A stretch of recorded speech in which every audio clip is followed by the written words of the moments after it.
Welcome to Arun academy channel. இந்த வீடியோவில் நம்ம என்ன பார்க்க போறோம்னா ஆர்ஆர்பி எக்ஸாமில் ஜென்ரல் சயின்ஸ், அதாவது பொது அறிவியல்ல இருந்து கேட்கக்கூடிய வினாக்களை தான் பார்க்க போறோம். உங்களுக்கு வந்து பார்த்தீங்கன்னா மோஸ்ட் ஆஃப் த ஆர்ஆர்பி எக்ஸாமில் சயின்ஸில் எப்பயுமே வெயிட்டேஜ் அதிகமாக இருக்கும். அதில் பர்டிகுலராக டெக்னீஷியன் கிரேட் 3 எக்ஸாமில் வந்து பார்த்தீங்கன்னா 40 கொஸ்டின்ஸ் வரைக்கும் கேட்பாங்க. அடுத்ததாக டெக்னீஷியன் கிரேட் 1 சிக்னல் எக்ஸாமில் வந்து பார்த்தீங்கன்னா 35 கொஸ்டின்ஸ் கேட்பாங்க. அடுத்ததாக ஜேஇ சிபிடி 1 எக்ஸாமில் 30 கொஸ்டின்ஸும், குரூப் டி எக்ஸாமில் 25 கொஸ்டின்ஸும், ஏஎல்பி சிபிடி 1ல 20 கொஸ்டின்ஸும், அட்லாஸ்ட் என்டிபிசி எக்ஸாமில் வந்து பார்த்தீங்கன்னா அப் டு 5 கொஸ்டின்ஸ் வரைக்கும் கேட்பாங்க. சரிங்களா? இதுல பர்டிகுலரா வந்து பாத்தீங்கன்னா RRB technician grade 1 signal exam இருக்கு இல்லைங்களா, இதுல உங்களுக்கு பிசிக்ஸோட வெயிட்டேஜ் அதிகமா இருக்கும். சரியா? பேசிக் சயின்ஸ் அண்ட் இன்ஜினியரிங்ல இருந்து உங்களுக்கு கொஸ்டின்ஸ் கேட்பாங்க. மற்றபடி இது 4லயும், அதாவது டெக்னீஷியன் கிரேட் 3லயும் சரி, ஜேஇ சிபிடி 1 எக்ஸாம்லயும் சரி, குரூப் டிலையும் ஏஎல்பிலையும் சரி, உங்களுக்கு ஜெனரல் சயின்ஸ் வந்து கொஸ்டின்ஸ் கேட்பாங்க. என்டிபிசி எக்ஸாம்ல வந்து பாத்தீங்கன்னா உங்களுக்கு அதிகப்படியா 5 கொஸ்டின்ஸ் தான் கேட்பாங்க. சரியா? மினிமம் 3 கொஸ்டின்ஸ்ல இருந்து மேக்ஸிமம் 5 கொஸ்டின்ஸ் வரைக்கும் உங்களுக்கு ஜெனரல் சயின்ஸ் கொஸ்டின்ஸ்ல இருந்து வரும். சரிங்களா? ஓகேங்க. இப்ப உங்களுக்கு இந்த பிசிக்ஸ் கொஸ்டின்ஸ்ல வர ப்ராப்ளத்துல ஏதாவது டவுட்ஸ் இருக்கு அப்படின்னா, நம்ம விஸ்வாஸ் சார், அவர் ஆல்ரெடி ரயில்வேல தான் ஒர்க் பண்ணிட்டு இருக்காரு. அவர் வந்து பாத்தீங்கன்னா A to Z பிசிக்ஸ்ல இருக்கிற எல்லா சாப்டருக்குமே வந்துட்டு வீடியோ போட்டிருப்பாரு. அந்த வீடியோக்கான லிங்கை இந்த வீடியோ டிஸ்கிரிப்ஷன்ல நான் கொடுக்குறேன். சரிங்களா? நீங்க அதை கிளிக் பண்ணி அந்த சாப்டரை பார்த்துட்டு அதுக்கப்புறம் அந்த வீடியோல இருக்கக்கூடிய கொஸ்டின்ஸை நீங்க பாத்தீங்க அப்படின்னா கண்டிப்பா தெளிவா புரியும். ஓகேங்களா? அந்த வீடியோக்கான லிங்க்கும் நான் இந்த வீடியோட டிஸ்கிரிப்ஷன்ல கொடுக்குறேன். சரியா? அதே போல இதோட கொஸ்டின்ஸை வந்துட்டு நீங்க டவுன்லோட் பண்ணிக்கணும்னா, அதாவது இந்த வீடியோவில் நம்ம 25 கொஸ்டின்ஸ் பார்க்குறோம் இல்லைங்களா, இந்த கொஸ்டின்ஸ் வித் எக்ஸ்பிளனேஷனை நீங்க டவுன்லோட் பண்ணிக்கணும் அப்படின்னா நம்ம அருண் அகாடமியோட டெலகிராம் சேனல்ல ஷேர் பண்ணிருக்கணும். அந்த டெலகிராம் சேனலுக்கான லிங்க்கும் இந்த வீடியோட டிஸ்கிரிப்ஷன்ல கொடுத்துருக்கேன். நீங்க கிளிக் பண்ணி ஜாயின் பண்ணி அந்த பிடிஎஃப் டவுன்லோட் பண்ணிக்கலாம். ஓகேங்களா? டவுன்லோட் பண்ணி உங்க ப்ரிப்பரேஷனுக்கு யூட்டிலைஸ் பண்ணிக்கலாம். அதில் உங்களுக்கு கொஸ்டின்ஸ் இங்கிலீஷ்லயும் இருக்கும், தமிழ்லயும் இருக்கும், அண்ட் எக்ஸ்பிளனேஷனும் இங்கிலீஷ்லயும் இருக்கும், தமிழ்லயும் இருக்கும். ஓகேங்களா? ரைட்டுங்க. அதே போல நான் எப்பயும் சொல்றதுதான், நீங்க இப்ப இந்த வீடியோல பாக்குற கண்டென்ட் வந்துட்டு உங்களுக்கு ரொம்ப யூஸ்ஃபுல்லா இருந்துச்சு, நல்லா தெளிவா புரிஞ்சிச்சு அப்படின்னா இந்த வீடியோக்கு லைக் பண்ணுங்க. அதே போல நீங்க இப்பதான் ஃபர்ஸ்ட் டைம் நம்ம அருண் அகாடமி சேனல்ல பாக்குறீங்கனாலும், அல்லது ஆல்ரெடி பார்த்துட்டு இருக்கீங்க ஆனா இன்னும் நீங்க சப்ஸ்கிரைப் பண்ணல அப்படின்னாலும் உடனே சப்ஸ்கிரைப் பண்ணிக்கோங்க. அப்பதான் நாங்க இது போல அப்லோட் பண்ற ஒவ்வொரு வீடியோவும் உங்களுக்கு நோட்டிபிகேஷனா வரும், நீங்களும் தவறாம பார்க்க முடியும். ஓகேங்களா? ஓகே, நம்ம கொஸ்டினை பார்க்க ஸ்டார்ட் பண்ணலாங்களா? ஆமா, இதுல இயற்பியல், வேதியியல், உயிரியல்னு 3 பாடங்கள்ல இருந்தும் 25 கேள்விகள் இருக்கு. கேள்வி எண் 1லிருந்து 25 வரைக்கும். இது அருண் சார் மற்றும் அருண் அகாடமியோட நிபுணர் குழுவினர் ரொம்ப சிறப்பா தயாரிச்சிருக்காங்க. சொல்லப்போனா ரயில்வே தேர்வுகளுக்காகவே பிரத்யேகமா 300 அறிவியல் கேள்வி பதில் கலந்துரையாடல் இருக்கிற 12 வீடியோக்கள் நாங்க வெளியிட்டு இருக்கோம். அது மட்டும் இல்ல, 12 பொது அறிவு வீடியோக்களும் இருக்கு. அதையெல்லாம் நீங்க கீழே டிஸ்கிரிப்ஷன்ல இருக்கிற லிங்கை கிளிக் பண்ணி பார்க்கலாம். வரப்போற ரயில்வே தேர்வுக்கு இந்த செஷன் ரொம்ப ரொம்ப முக்கியம். அதனால எல்லா கேள்விகளையும் அதுக்கான விளக்கங்களையும் கவனமா கேளுங்க. ஆமா, ஏன்னா சில சமயம் விளக்க பகுதியிலிருந்து கூட கேள்விகள் நேரடியா வரலாம். சரி, தொடங்குறதுக்கு முன்னாடி ஒரு சின்ன விஷயம். உங்க தேர்வு தயாரிப்புக்கு உதவக்கூடிய நிறைய பயனுள்ள தகவல்களை பெற அருண் அகாடமி சேனலுக்கு சப்ஸ்கிரைப் பண்ணிடுங்க. மறக்காம அந்த பெல் ஐகானையும் அழுத்துங்க. அப்போதான் உங்களுக்கு அப்டேட்ஸ் உடனுக்குடனே கிடைக்கும். உங்க நண்பர்கள் யாராவது ரயில்வே தேர்வுக்கு தயாராகிட்டு இருந்தா அவங்களுக்கும் இந்த வீடியோவை ஷேர் பண்ணுங்க, அவங்களுக்கும் உதவியா இருக்கும். சரி, நாம இப்போ ஆரம்பிக்கலாம். வெறும் மனப்பாடம் செய்யாம நிஜ வாழ்க்கையோட இணைச்சு புரிஞ்சுக்கலாம். Question 1. What is another name for representative elements? பிரதிநிதித்துவ தனிமங்களின் மற்றொரு பெயர் என்ன? Option C, main group elements, முக்கிய தொகுதி தனிமங்கள். இப்போ நீங்க பீரியாடிக் டேபிள், அதாவது ஆவர்த்தன அட்டவணையை கற்பனை செஞ்சு பாருங்க. ஓ, அந்த இடது பக்கமும் வலது பக்கமும் இருக்கிற எஸ் மற்றும் பி தொகுதி தனிமங்கள் தானே? ஆமா, சரியா சொன்னீங்க. அந்த எஸ் மற்றும் பி தொகுதி தனிமங்களை தான் நாம முக்கிய தொகுதி தனிமங்கள் அப்படின்னு சொல்றோம். அதோட வெளிப்புற ஆர்பிட்டால்கள் முழுமையடையாம இருக்கும். அதாவது ஒரு கிளாஸ் லீடர் எப்படி அந்த வகுப்பையே பிரதிபலிப்பாரோ அது மாதிரி இது பொதுவான வேதியியல் பண்புகளை தெளிவா பிரதிநிதித்துவம் படுத்தும். கரெக்டா? ஆமா, 100க்கு 100 கரெக்ட். அதனாலதான் இதுக்கு பிரதிநிதித்துவ தனிமங்கள்னு பேரு. Super. Next question. Question 2. A ball weighing 0.1 kilogram is dropped from a stationary position. When it falls from a distance of 2 meters, then what will be the work done by the force of gravity? 0.1 kilogram நிறையுள்ள பந்து 2 metre தூரத்திலிருந்து விழும்போது புவியீர்ப்பு விசையால் செய்யப்படும் வேலை என்ன? Option A, 1.96 J, 1.96 joule. இது ஒரு அருமையான இயற்பியல் கணக்கு. ஒரு பொருள் மேலே இருந்து கீழே விழும்போது அதுக்குள்ளே சேமிச்சு வைக்கப்பட்டிருந்த நிலையாற்றல் எப்படி வேலையா மாறுது அப்படிங்கிற தத்துவம் தான் இது. ஓஹோ, அப்போ நிலையாற்றலுக்கான ஃபார்முலா W = mgh பயன்படுத்தணுமா? ஆமா, அதேதான். இங்க m அதாவது நிறை 0.1 கிலோ, h 2 மீட்டர், g புவியீர்ப்பு எப்பவுமே 9.8 நமக்கு தெரியும். அப்போ 0.1, 9.8 அப்புறம் 2, இந்த மூணையும் பேருக்குனா விட 1.96 ஜூல்ஸ் கிடைக்கும் இல்லையா? சரியா கணக்கு போட்டீங்க. ஒரு பொருளை எவ்வளவு உயரத்துல இருந்து போடுறோமோ அந்த அளவுக்கு புவியீர்ப்பு விசை அது மேல வேலை செய்யுது அப்படிங்கிறத நீங்க தெளிவா புரிஞ்சுக்கணும். அருமை. Next question. Question 3. Male and female gametes fuse together to form ஆண் மற்றும் பெண் கேமெட்கள் ஒன்றிணைந்து ஐ உருவாக்குகின்றன. Option A zygote. சைகோட். பாலியல் இனப்பெருக்கத்தின் அடிப்படை இதுதான். ஒரு ஆண் கேமெட்டும் பெண் கேமெட்டும் ஒன்னு சேர்ற அந்த நிகழ்வுக்கு பேர்னா கருவுறுதல். அப்போ அப்படி சேர்ந்து உருவாகிற முதல் செல்லுக்கு பேர் தான் ஜைகோட் அப்படின்னு சொல்றோமா? ஆமா, கரெக்ட். புத்தகங்கள்ல படிக்கும்போது ஹாஃப் ப்ளாய்டு டிப்ளாய்டு அப்படின்னு 2 வார்த்தைகள் வரும். ஹாஃப் ப்ளாய்டு அப்படின்னா பாதி அப்படின்னு ஞாபகம் வச்சுக்கோங்க. ஓ, அப்போ ஆண் கேமெட் ஒரு ஹாஃப் ப்ளாய்டு, பெண் கேமெட் ஒரு ஹாஃப் ப்ளாய்டு, பாதி பாதியா சேர்ந்து ஒரு முழுமையான டிப்ளாய்டு செல் உருவாகுது. 100க்கு 100 உண்மை. நம்ம உடம்புல உருவாகிற முதல் டிப்ளாய்டு செல் இந்த சைகோட் தான். இத தேர்வுக்கு நல்லா ஞாபகம் வச்சுக்கோங்க. கண்டிப்பா. Next question. Question 4. What is the complete set of both base and derived units called? அடிப்படை மற்றும் பெறப்பட்ட அலகுகளின் முழுமையான தொகுப்பு என்னவென்று அழைக்கப்படுகிறது? Option A system of units. அலகுகளின் அமைப்பு. அறிவியல்ல நீங்க எதை அளக்கணும்னாலும் அலகுகள் தேவை. இதுல 2 வகை இருக்கு. அடிப்படை அலகுகள், மற்றொன்று அதிலிருந்து பெறப்பட்ட அலகுகள். இத நிஜ வாழ்க்கையில எப்படி புரிஞ்சுக்கலாம்னா, ஒரு வீடு கட்டுறோம்னு வச்சுக்கோங்க. செங்கல், மணல் இதெல்லாம் தனித்தனியா இருக்கும்போது அடிப்படை அலகுகள் மாதிரி, சரியா? மிகச்சரியான உதாரணம்.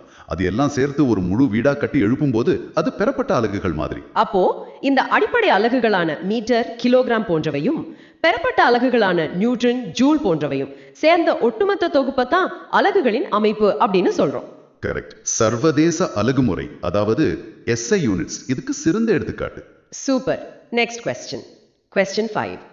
The refractive index of a diamond is 2.42. Then the speed of light in the diamond is. வைரத்தின் ஒளிவிலகல் எண் 2.42 என்றால் வைரத்தில் ஒளியின் வேகம் என்ன? Option C 1.24 into 10 power 8 ms. 1.24 into 10 power 8 ms.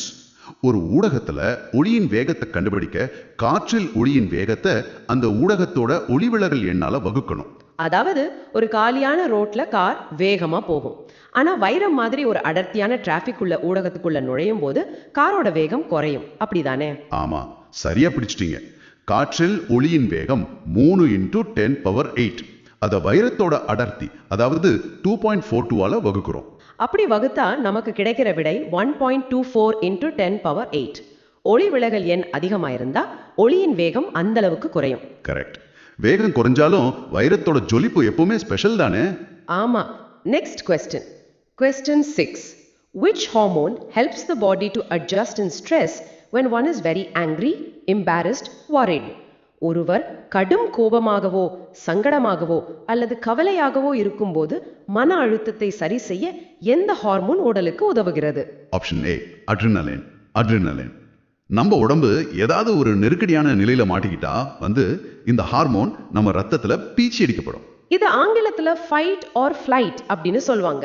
அதாவது ஒண்ணு அந்த பிரச்சனையோட சண்டை போடணும், இல்லனா அங்க இருந்து தெரிச்சு ஓடணும். ஆமா, திடீர்னு ஒரு பாம்பு உங்க முன்னாடி வந்தாலோ அல்லது நீங்க ரொம்ப பயத்தில் இருக்கும் போதோ உங்க இதய துடிப்பு இது அதிகமாக்கும். ஓ, அப்போ தசைகளுக்கு நிறைய ஆக்சிஜனை கொண்டு போய் உடனடியா செயல்பட உங்களை தயார்படுத்துறதே இந்த அட்ரினலின் தானா? கண்டிப்பா. சூப்பர் ஹீரோ படத்துல வர்ற மாதிரி திடீர்னு நம்ம உடம்புக்கு எக்கச்சக்கமான எனர்ஜி கிடைக்கிறதே அதுக்கு காரணமும் இதுதான். சுவாரஸ்யமா இருக்கு. Next question. Question 7. What is the nature of wavefront from a point source in an isotropic medium? ஒருபடுத்தான ஊடகத்தில் புள்ளி மூலத்திலிருந்து வரும் அலைமுகப்புகளின் தன்மை என்ன? Option B spherical. கோள வடிவம். ஒரு படித்தான ஊடகம், அதாவது ஐசோட்ரோபிக் மீடியம் அப்படின்னா எல்லா திசைகளிலும் அதோட பண்புகள் ஒரே மாதிரி இருக்கும். எனக்கு இது ஒரு உதாரணம் வச்சு விளக்குங்களேன்.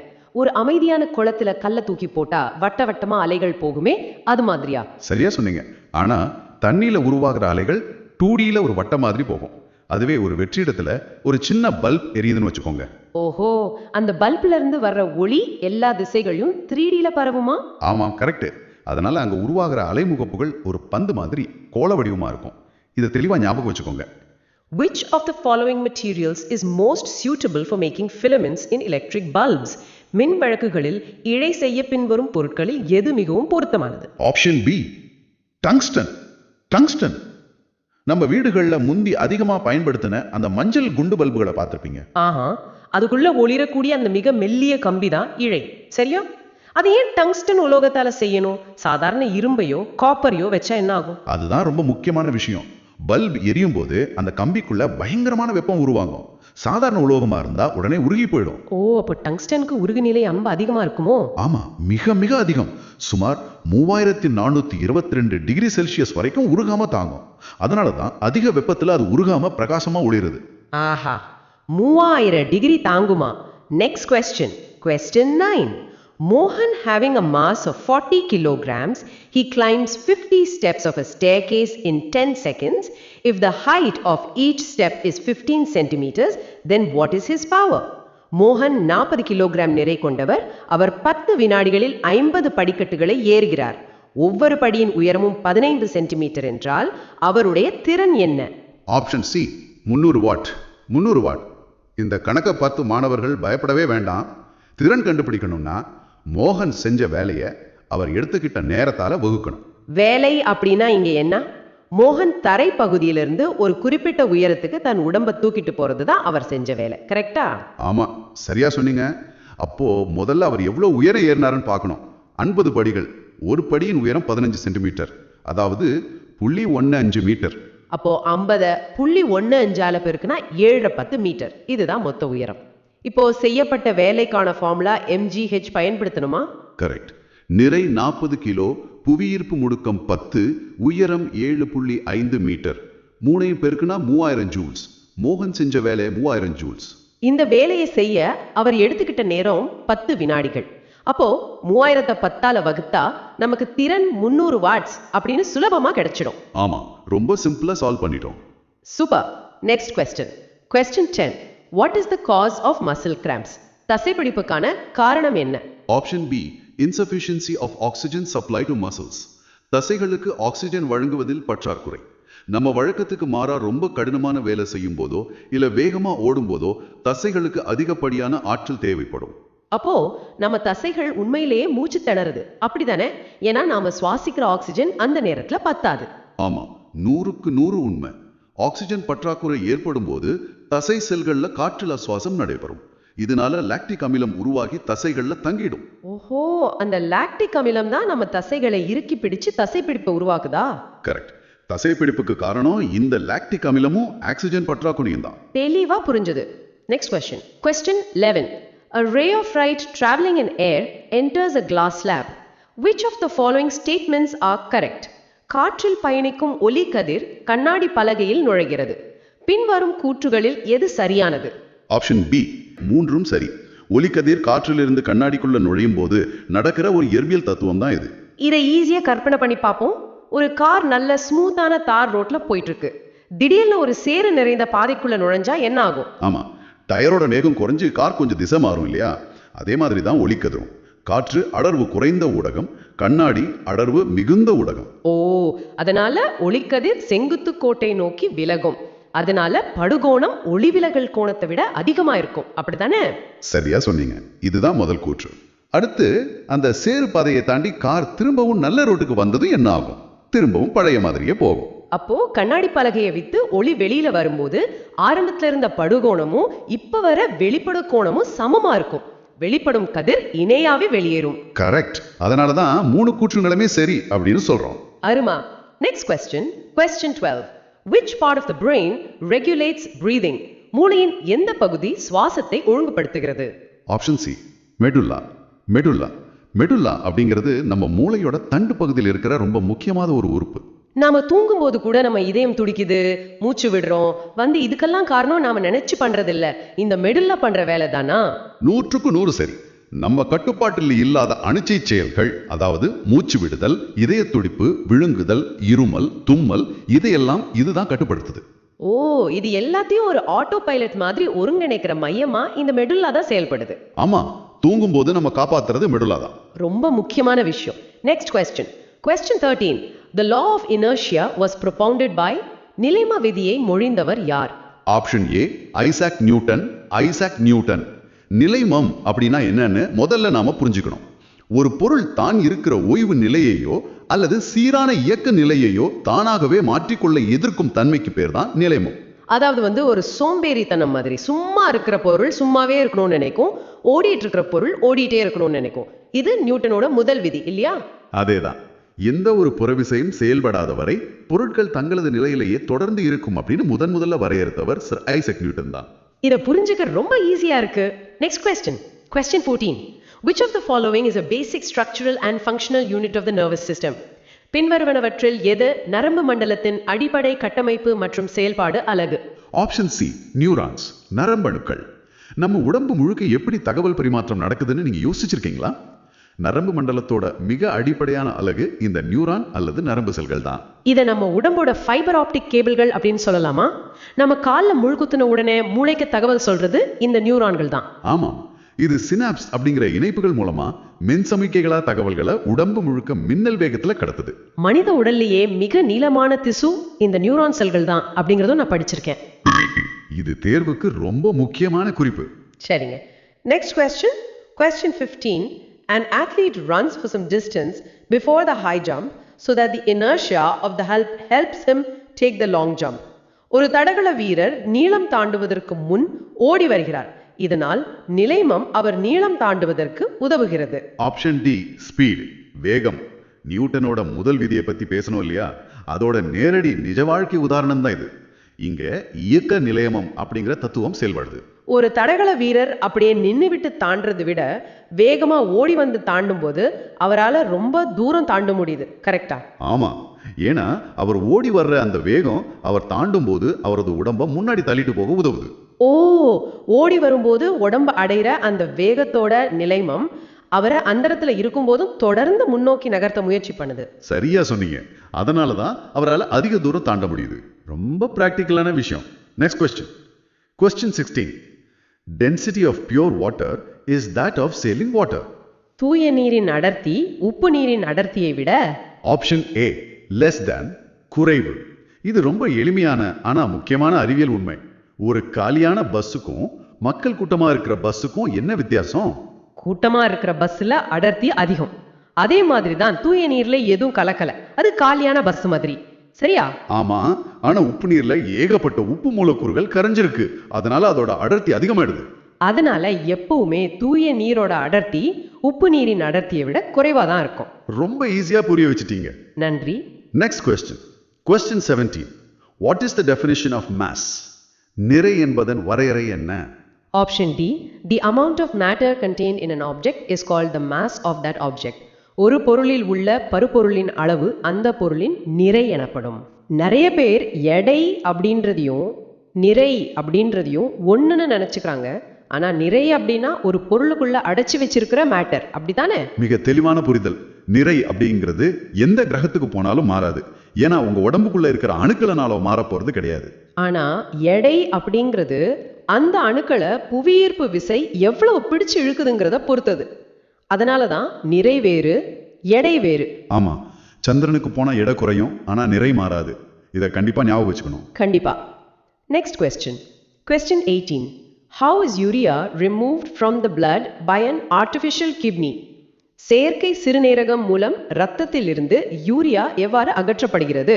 ஆப்ஷன் ஏ, பை ஆஸ்மோசிஸ், சவ்வூடு பரவல் மூலம். நம்ம சிறுநீரகங்கள் சரியா செயல்படாதப்போ உடம்புல இருக்கிற கழிவுகளை, குறிப்பா யூரியாவை வெளியேற்ற டயாலிசிஸ் இயந்திரத்தை பயன்படுத்துவாங்க. இதை ஒரு டீ பேக் கூட ஒப்பிடலாமா? டீ பேக்கை சுடு தண்ணியில போடும்போது உள்ள இருக்கிற டீ எசன்ஸ் மட்டும் அந்த மெல்லிய உரை வழியா தண்ணிக்குள்ள இறங்கும் இல்லையா? மிகச்சரியான ஒப்புமை. டயாலிசிஸ் இயந்திரத்துல நோயாளியோட ரத்தம் ஒரு மெல்லிய சவ்வு கொண்ட குழாய்கள் வழியா போகும். வெளியில சுத்தமான திரவம் இருக்கும். அப்போ ரத்தத்துல இருக்கிற அதிகப்படியான யூரியா கழிவுகள் அந்த சவ்வு வழியா கசிந்து வெளியில வந்துடும். இந்த தத்துவத்துக்கு பேர் தான் சவ்வூடு பரவல். கரெக்ட். டீ எசன்ஸ் மாதிரி கழிவுகள் மட்டும் வெளியில வந்து ரத்தம் சுத்தமாகிடுது. அருமை. Next question. Question 19.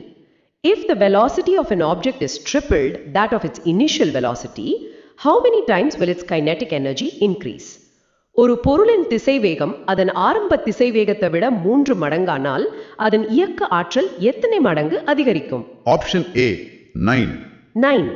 இந்த கேள்வியை சால்வ் பண்ண உங்களுக்கு இயக்க ஆற்றலின் சூத்திரம் தெரியணும். பெரிய ஆபத்து மறைஞ்சிருக்கு பாருங்க. ஒரு கார் 3 மடங்கு வேகமா போனா அதோட ஆற்றலும் 3 மடங்கு தான் அதிகமாகும்னு பல பேர் நினைப்பாங்க. ஆமா, ஆனா ஃபார்முலால வீக்கு ஸ்கொயர் இருக்கு. வேகம் 3 மடங்கு ஆகும்போது 3 ஸ்கொயர் அப்படின்னு கணக்கு போட்டா ஆற்றல் 9 மடங்கு அதிகரிக்கும். ஓ, அப்போ வேகம் 4 மடங்கானா ஆற்றல் 16 மடங்கு அதிகரிக்குமா? கண்டிப்பா. அதனாலதான் அதிவேக பயணங்கள் ரொம்ப ரொம்ப ஆபத்தானவை. வேகத்துக்கு ஸ்கொயர்ல இருக்கு விபத்தின் வீரியம். ரொம்ப விழிப்புணர்வான point. Next question. Question 20. The full form of ATP is ATP இன் முழு வடிவம். Option C adenosine triphosphate. Adenosine triphosphate. உயிரியல்ல செல்களை பத்தி படிக்கும்போது இந்த ஏடிபி ரொம்ப ரொம்ப முக்கியம். செல்லின் ஆற்றல் நாணயம் அப்படின்னு இதைத்தான் நாம சொல்றோம். மூலக்கூறுகள் தான். ஆமா, 100க்கு 100 சரி. இதுல ஏன் ட்ரைபாஸ்பேட் அப்படின்னு பேர் வந்திருக்குன்னா அடினைன் நைட்ரஜன் காரம் மற்றும் ரைபோஸ் சர்க்கரையோடு சரியா 3 பாஸ்பேட் குழுக்கள் பிணைக்கப்பட்டிருக்கும். ஓஹோ, 3 பாஸ்பேட் குழுக்கள் இருக்கிறதால தான் ட்ரைபாஸ்பேட் அப்படின்னு சொல்றோம். ஈஸியா ஞாபகம் வச்சுக்கலாம். Correct. Super. Next question. Question 21.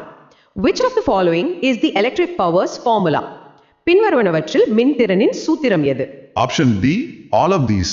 இவை அனைத்தும். மின்திறன் கண்டுபிடிக்க இயற்பியல்ல 3 முக்கியமான சூத்திரங்கள் இருக்கு. முதலாவது P equal to V into I, இரண்டாவது P equal to I square into R, மூன்றாவது P equal to V square R. ஏன் 3 ஃபார்முலா? ஒன்று பத்தாதான் மாணவர்கள் கேட்கலாம். சில கணக்குகள்ல வோல்டேஜும் கரண்ட் மட்டும் கொடுத்திருப்பாங்க, சிலதுல ரெசிஸ்டன்ஸ் கொடுத்திருப்பாங்க. கரெக்டா? சரியா கேட்டீங்க. நம்ம கிட்ட என்ன தகவல் இருக்கோ அதுக்கேற்ற ஃபார்முலாவை பயன்படுத்திக்கலாம். ஓம் விதியை பயன்படுத்தி தேவைக்கு ஏற்ப இந்த 3 சூத்திரங்களையும் மாத்தி மாத்தி நாம பயன்படுத்திக்கலாம். அதனாலதான் விடை இவை அனைத்தும். ஆமா. Okay, next question. Question 22. Which of the following is required for the formation of human blood? மனித இரத்தம் உருவாவதற்கு பின்வருவனவற்றில் எது தேவைப்படுகிறது? ஆப்ஷன் சி அயன், இரும்பு. நம்ம ரத்தத்துல இருக்கிற சிவப்பு அணுக்கள்ல ஹீமோகுளோபின் அப்படிங்கிற ஒரு புரதம் இருக்கு. அந்த ஹீமோகுளோபின் உருவாக கட்டாயம் தேவையான ஒரு தாது பொருள் தான் இரும்பு சத்து. இந்த இரும்பு சத்து ஒரு காந்த மாதிரி செயல்பட்டு நாம சுவாசிக்கிற ஆக்சிஜனை பிடிச்சு உடம்பு முழுக்க எடுத்துட்டு போகுது. இரும்பு சத்து குறைஞ்சா ஹீமோகுளோபின் குறையும் இல்லையா? ஆமா, அப்படி குறைஞ்சா ஆக்சிஜன் பற்றாக்குறை ஏற்படும். அதுக்கு பேரு தான் ரத்த சோகை, அதாவது அனிமியா. அப்போ ரத்த உருவாக்கம் அப்படின்னாலே உங்களுக்கு இரும்பு சத்து ஞாபகத்துக்கு வந்துடணும். மிகச் சரியான விளக்கம். நன்றி. Next question. Question 23. If a boy covers a distance of 20 meters with 600 Newton force in 4 minutes, then the amount of power consumed by the boy is. ஒரு சிறுவன் 600 நியூட்டன் விசையுடன் 20 மீட்டர் தூரத்தை 4 நிமிடங்களில் கடந்தால் அவன் பயன்படுத்திய திறன் அளவு என்ன? Option A 50 what, 50 what. இந்த கணக்கை நம்ம படிப்படியா சால்வ் பண்ணலாம். ஆனா கணக்கு போடுறதுக்கு முன்னாடி ஒரு நிமிஷம் நேரத்தை 4 நிமிடம் அப்படின்னு வச்சுக்க கூடாது இல்லையா? மிகச் சரியான பாயிண்ட். நிறைய மாணவர்கள் இங்கதான் தப்பு பண்ணுவாங்க. 4 நிமிடத்தை வினாடிகளுக்கு மாத்தணும். 4 60ஆல பெருக்குனா 240 வினாடிகள்.